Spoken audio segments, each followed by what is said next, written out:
أعوذ بالله من الشيطان الرجيم. بسم الله الرحمن الرحيم. الرحمن علم القرآن خلق الإنسان علمه البيان الشمس والقمر بحسبان والنجم والشجر يسجدان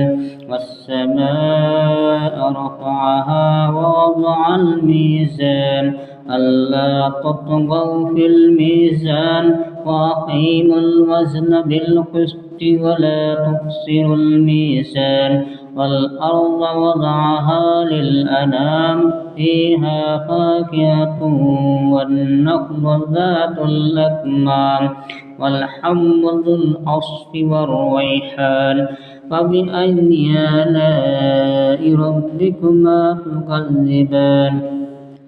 خلق الإنسان من صلصال كالفخار وخلق الجان من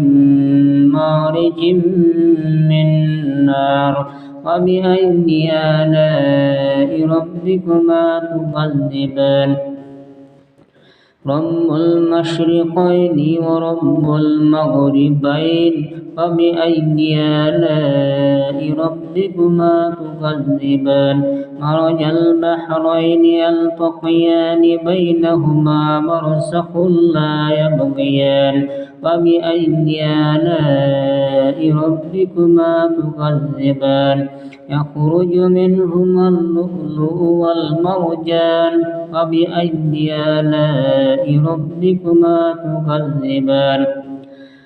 وله الجوار المنشآت في البحر كالأعلام فبأي آلاء ربكما تكذبان كل من عليها فان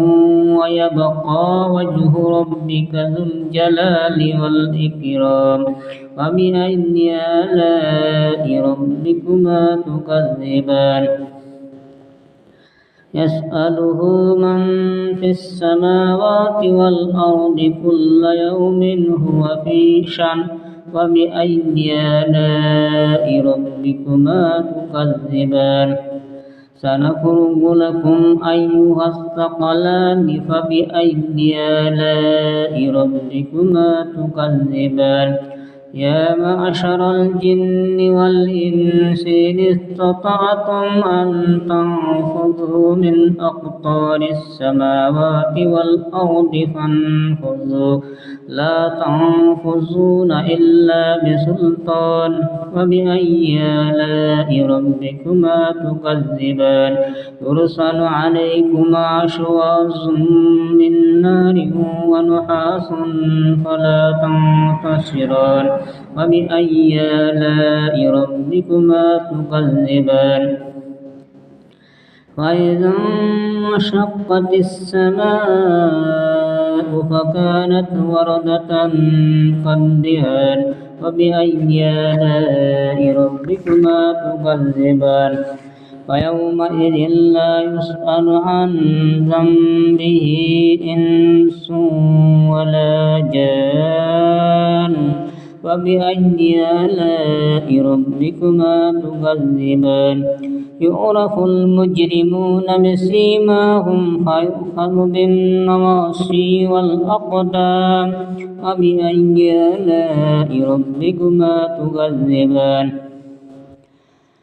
هذه جهنم التي يكذب بها المجرمون يطوفون بينها وبين حميم آن فبأي آلاء ربكما تكذبان ولمن خاف مقام ربه جنتان فبأي آلاء ربكما تكذبان ذواتا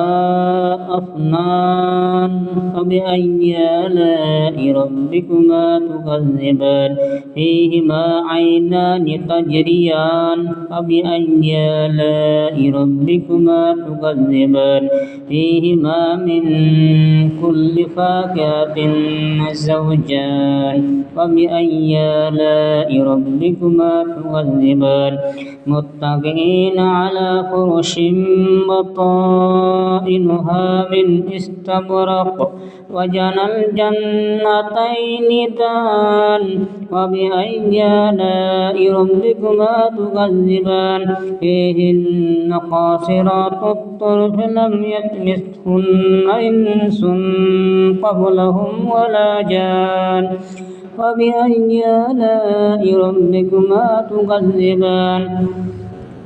كأنهن الياقوت والمرجان فبأي آلاء ربكما تكذبان هل جزاء الإحسان إلا الإحسان وبأي آلاء ربكما تكذبان ومن دونهما جنتان فبأي آلاء ربكما تكذبان مدهامتان فبأي آلاء ربكما تكذبان فيهما عينان نضاختان فبأي آلاء ربكما تكذبان فيهما فاكهة ونخل ورمان فبأي آلاء ربكما تكذبان فيهن خيرات حسان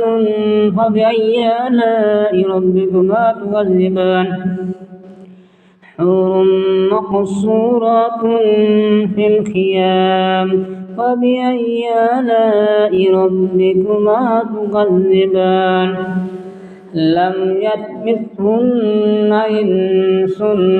قبلهم ولا جان فبأي آلاء ربكما تكذبان متكئين على رفرف خضر وعبقري حسان فبأي آلاء ربكما تكذبان تبارك اسم ربك ذي الجلال والإكرام.